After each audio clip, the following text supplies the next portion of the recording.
Welcome back to this channel for practice problems for actuarial exams. My name is Krzysztof Ostaszewski. You can find information about me at smarturl.it/Jedi. My advice on how to pass actuarial exams is at smarturl.it/pass. This channel is at smarturl.it/pass actuarial exams. Here you can find information about online seminars and study manuals for exams PFM, IFM, and LTAM that I offer. I direct the actuarial program at Illinois State University. You can find information about it at smarturl.it/actuary. If you would like to offer a tax-deductible donation to support our students, please go to smarturl.it/help-ISU-actuary. Here's a problem for today. A machine consisting of two components will fail if and only if both of the components fail. The first component has a lifetime, which is exponentially distributed with hazard rate of 4, and the second component has a lifetime, which is exponentially distributed with hazard rate of 3. The lifetimes of the two components are independent. Let t be the time until the machine fails.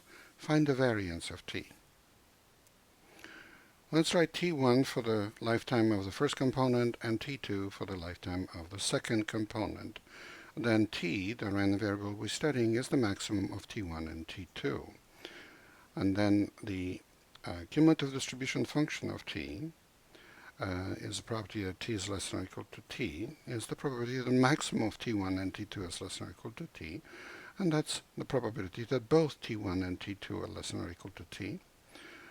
And that's the product of the two probabilities because t1 and t2 are independent.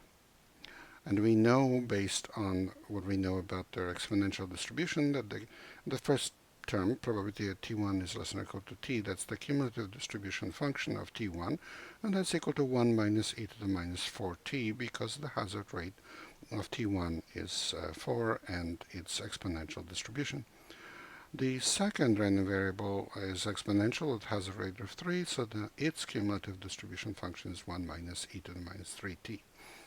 And we multiply it out and we get 1 minus e to the minus 3t minus e to the minus 4t plus e to the minus 7t. Therefore, the survival function of t, which is 1 minus this, is equal to e to the minus 3t plus e to the minus 4t minus e to the minus 7t.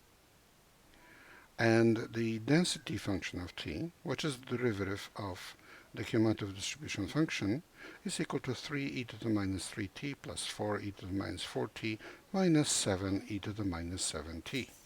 And this implies that the mean of t, which is the integral of the survival function, because this random variable is non-negative with probability 1, is equal to the integral from 0 to plus infinity of e to the minus 3t plus e to the minus 4t minus e to the minus 7t.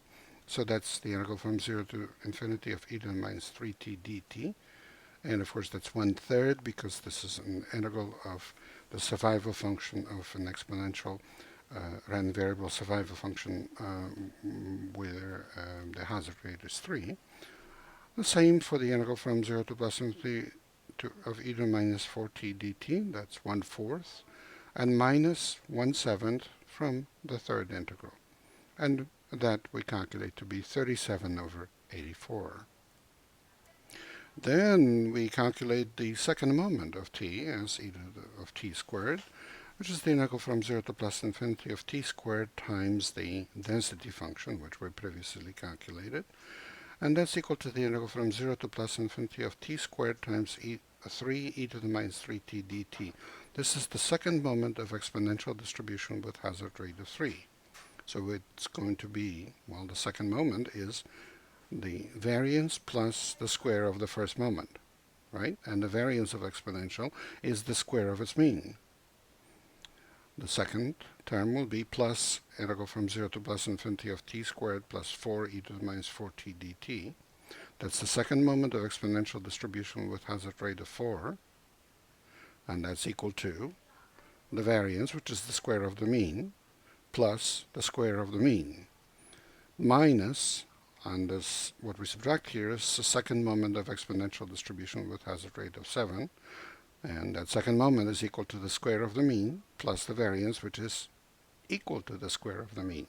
So what we get here is 1/3 squared added to 1/3 squared, plus 1/4 squared plus another 1/4 squared, minus 1/7 squared, to which we add also 1/7 squared. That's 2/9 plus 2/16 minus 2/49, and we calculate it to be 1081/3528, and the variance of t is the second moment minus the square of the first moment, and we just plug it in, calculate it, and it's approximately 0.1124, and that's answer A. Please remember this is copyrighted material. The problem comes from me, and the solution is mine. All rights reserved. Reproduction in whole or in part without express written permission from the author is strictly prohibited.